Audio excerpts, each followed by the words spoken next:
इस वक्त हम मौजूद हैं दिल्ली के एक ऐसे विधायक के पास जो हैंडीकैप होने के बावजूद भी लोगों की सेवा में लगातार तत्पर लगे रहते हैं। उन्होंने अपने इस हैंडीकैप होने को कभी भी अपनी कमजोरी नहीं माना और प्रतिदिन ऑफिस आते हैं, लोगों की फरियाद सुनते हैं, डोर टू डोर लोगों की समस्याओं के निदान के लिए भी जाते हैं। अभी बीच में उन्होंने एक कैंपेन चलाया था कि उन्होंने एक गाड़ी के अंदर अपना ऑफिस एस्टेब्लिश किया और गाड़ी से ही ऑफिस अपना जगह जगह जाके ही लोगों की समस्याओं को सुना था।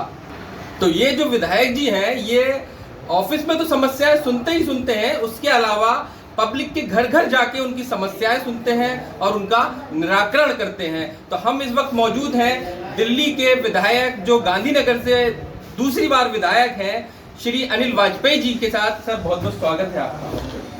सर एक चीज पूछना चाहेंगे आपकी जर्नी के बारे में कि आप लगभग कितने साल से राजनीति में हैं? मैं लगभग 20-25 साल से राजनीति में हूँ और राजनीति में आने से पहले मैं दिल्ली RWA फेडरेशन का प्रेसिडेंट था और RWA के माध्यम से हमने दिल्ली के लोगों की आवाज़ विभिन्न मंचों पर उठाई है। और उसके बाद मैं 2015 में आम आदमी पार्टी से विधायक बना। कुछ व्यक्तिगत मतभेद केजरीवाल जी के होने के कारण मैंने 3 मई 2019 को पार्टी छोड़ दी और मैंने देश के यशस्वी प्रधानमंत्री माननीय नरेंद्र मोदी जी के नेतृत्व में और माननीय श्री अरुण जेटली जी के नेतृत्व में मार्गदर्शन में मैंने भारतीय जनता पार्टी ज्वाइन की थी। आज 3 वर्ष मुझे हो गया है और उसके बाद मुझे भारतीय जनता पार्टी ने टिकट दिया और मैं दोबारा 21 साल बाद गांधीनगर से भारतीय जनता पार्टी का विधायक चुना गया। अच्छा विधायक जी, एक सवाल खड़ा होता है कि अमूमन जब किसी एक विधानसभा से हम जीत जाते हैं उसके बाद दोबारा खड़े होते हैं तो एंटी इनकम्बेंसी आ जाती है, लोगों के विरोध आ जाते हैं और लगातार दूसरी बार विधायक होना कोई आसान बात नहीं होती। तो क्या वजह रही जो आप लोगों के दिलों में बसे रहे?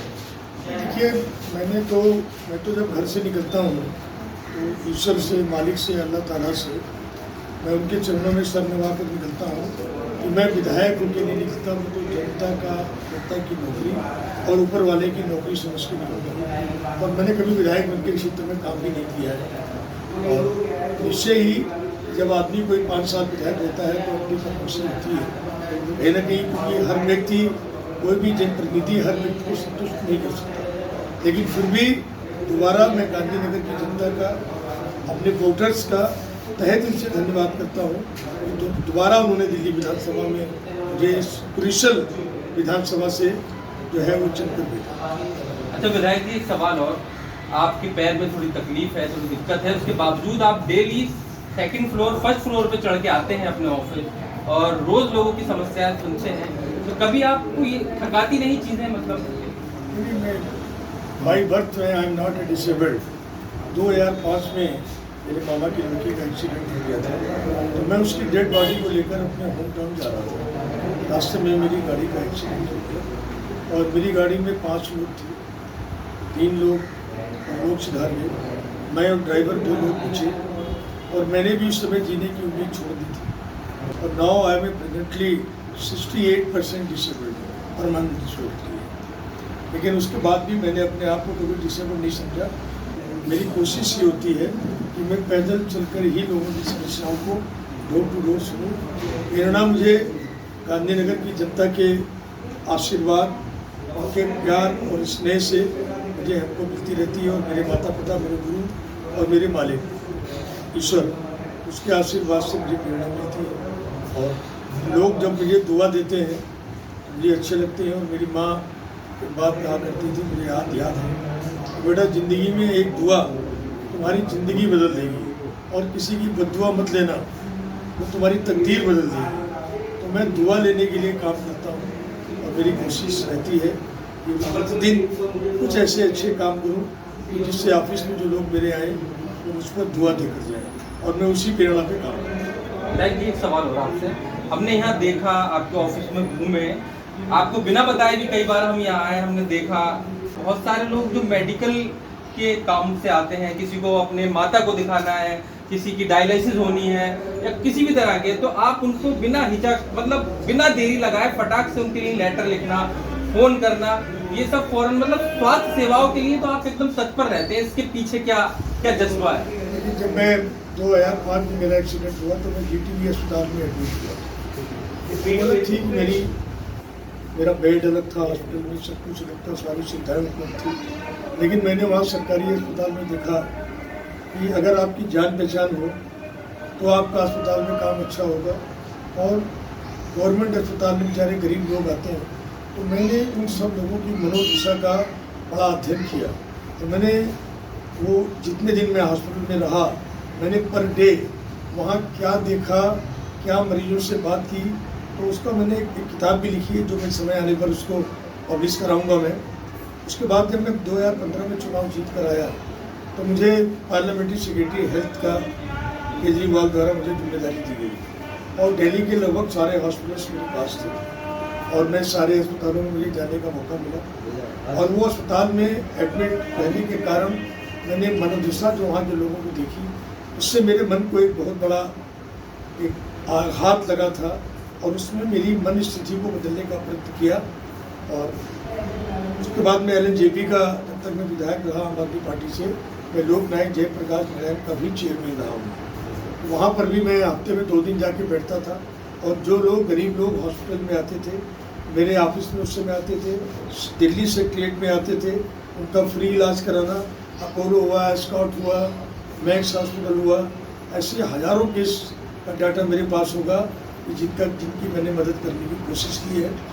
और आज भी मेरे लोग मेरे पास आते हैं, कोई डिसेबल्ड भी आते हैं, कई लोगों को हार्ट का ऑपरेशन कराना पड़ता है, कई लोगों को अपना फुल बॉडी चेकअप कराना पड़ता है। जो लोग आते हैं, और स्वास्थ्य जीवन का एक बहुत बड़ा अंग है।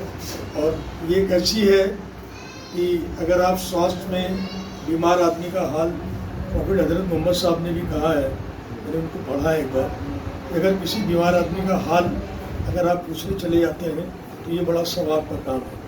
तो मैं उनके बताए हुए रास्ते पर ये काम कर रहा हूँ, और मेरे मन को बड़ा सेटिस्फेक्शन है जब रात को नींद में सोता हूँ तो सारी जिम्मेदारियों से मुक्त होकर और ऊपर वाले के ध्यान में सोता। एक पॉलिटिकल सवाल आपकी ओर कि जो MCD चुनाव आगे आ रहा है, उसमें आप बीजेपी को कितना मजबूत पाते हैं आज के सिनेरियो को देखते हुए?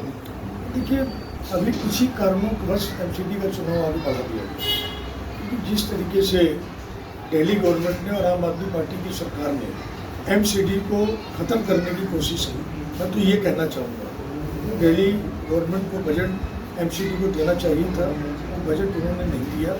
और इस कारण केंद्र सरकार ने और हमारे गृह मंत्रालय ने कुछ सोचा है। ऐसे सफाई कर्मचारियों को तनख्वाह समय पर नहीं मिलती थी, हमारे जो MCD के कर्मचारी हैं, डॉक्टर्स हैं, उनको तनख्वाह कभी समय पर नहीं मिलती थी। अब कम से कम एकीकरण होने से लोगों को तनख्वाह टाइम पर मिलेगी। और आज भी MCD में जब भी चुनाव होंगे, आज हो, 6 महीने में हो, साल में हो, 2 साल में हो, 3 साल में हो, जब भी चुनाव होंगे, निश्चय MCD में भारतीय जनता पार्टी की सरकार बनेगी, और अरविंद केजरीवाल की सरकार दिल्ली में MCD की नहीं बनेगी, ये मैं कह सकता हूँ। कारण क्या है? कारण यह है कि केजरीवाल ने जो वादे किए, प्रलोभन ज़्यादा समय तक काम नहीं चलता। इतिहास गवाह है कि, और आचार्य चाणक्य ने भी कहा है, कार्ल मार्क्स ने भी कहा है कि लालच से आप कुछ दिन लोगों को प्रभावित कर सकते हैं, लेकिन प्रलोभन जो है वो ज़्यादा नहीं चलता। और जो ये बिजली पानी फ्री जो उन्होंने ढकोसला पीटा है, आज बिजली के बिल बढ़े हुए आ रहे हैं, पानी के बिल बढ़े हुए आ रहे हैं, DTC में आपने DTC फ्री की, आज बसेस नहीं है।